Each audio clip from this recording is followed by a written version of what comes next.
ত্রয়োদশ জাতীয় সংসদ নির্বাচনে এবার রংপুর বিভাগে নির্ভার নেই বিএনপি, জামায়াত, জাতীয় পার্টি ও এনসিপির ভিআইপি প্রার্থীরা।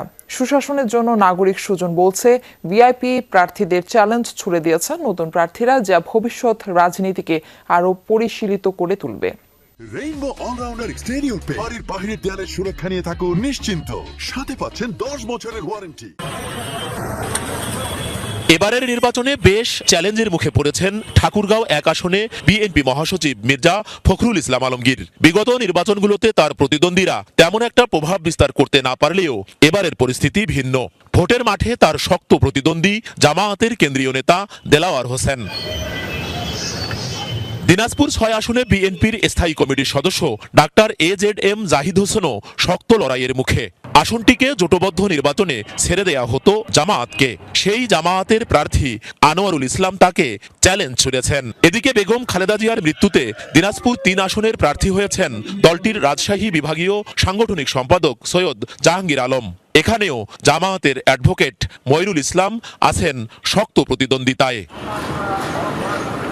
পঞ্চগড় 1 আসনে সাবেক রাষ্ট্রপতি জমির উদ্দিন সরকারের পুত্র বিএনপির আন্তর্জাতিক বিষয়ক সম্পাদক ব্যারিস্টার নওশাদ জমির। তাকে রীতিমতো চ্যালেঞ্জ ছুড়ে দিয়েছেন এনসিপির উত্তরাঞ্চলীয় মুখপাত্র সার্জিস আলম। রংপুর 3 আসন জাতীয় পার্টির খাস্তালুক হিসেবে পরিচিতি থাকলেও এবারের প্রেক্ষাপট ভিন্ন।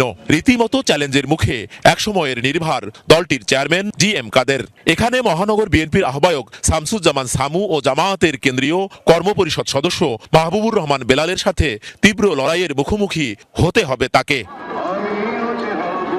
রংপুর 4 আসনে জাতীয় নাগরিক পার্টির সদস্য সচিব আখতার হোসেনও নির্ভার নন। জেলা বিএনপির সাবেক সভাপতি এমদাদুল হক ভরসার প্রবল প্রতিদ্বন্দ্বিতার মুখোমুখি হতে হবে তাকে। গাইবান্ধা 1 আসনে জাতীয় পার্টির মহাসচিব ব্যারিস্টার শামীম হায়দার পাটোয়ারিকে চ্যালেঞ্জ ছুড়ে দিয়েছেন সাবেক উপজেলা চেয়ারম্যান জামায়াতের মাজিদুর রহমান।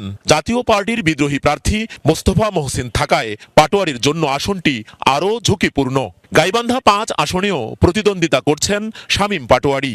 আসনটিতে বিএনপির বিদ্রোহী প্রার্থী নাহিদুজ্জামান নিশাদের সাথে লড়াই হবে জামায়াতের আব্দুল ওয়ারেস ও জাতীয় পার্টির বিদ্রোহী প্রার্থী HM গোলাম শহীদ রঞ্জুর। কুড়িগ্রাম 3 আসনে বিএনপি চেয়ারম্যান তারেক রহমানের আন্তর্জাতিক বিষয়ক উপদেষ্টা তাজভিরুল ইসলামও চ্যালেঞ্জের মুখে। এখানে জামায়াতের ফরেন পলিসি সদস্য ব্যারিস্টার মাহবুব আলম সালেহির সাথে তীব্র লড়াই করতে হবে তাকে। লালমনিরহাট 3 আসনে বিএনপির রংপুর বিভাগীয় সাংগঠনিক সম্পাদক আসাদুল হাবিব দুলু নির্ভার থাকলেও শক্ত প্রতিদ্বন্দ্বিতা গড়ে তুলবেন জামায়াত প্রার্থী অ্যাডভোকেট আবু তাহের। নীলফামারী 1 আসনে বিএনপি জোটের জমিয়তে উলামায়ে ইসলামের মহাসচিব মাওলানা মঞ্জুরুল ইসলাম প্রতিদ্বন্দ্বিতা করলেও তিনি আলোচনাতেই নেই। এখানে জামায়াতের আব্দুস সাত্তারের সাথে লড়াই হবে জাতীয় পার্টির তসলিম উদ্দিনের। সুশাসনের জন্য নাগরিক সুজন বলছে, পরিবর্তিত বাস্তবতায় এবার সব দলের গুরুত্বপূর্ণ প্রার্থীরাই শক্ত চ্যালেঞ্জের মুখে।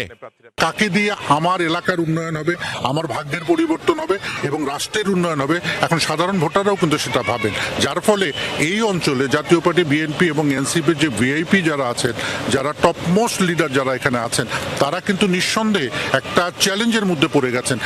এবার রংপুর বিভাগের 33 আসনে লড়ছেন 29টি রাজনৈতিক দলের 235 জন।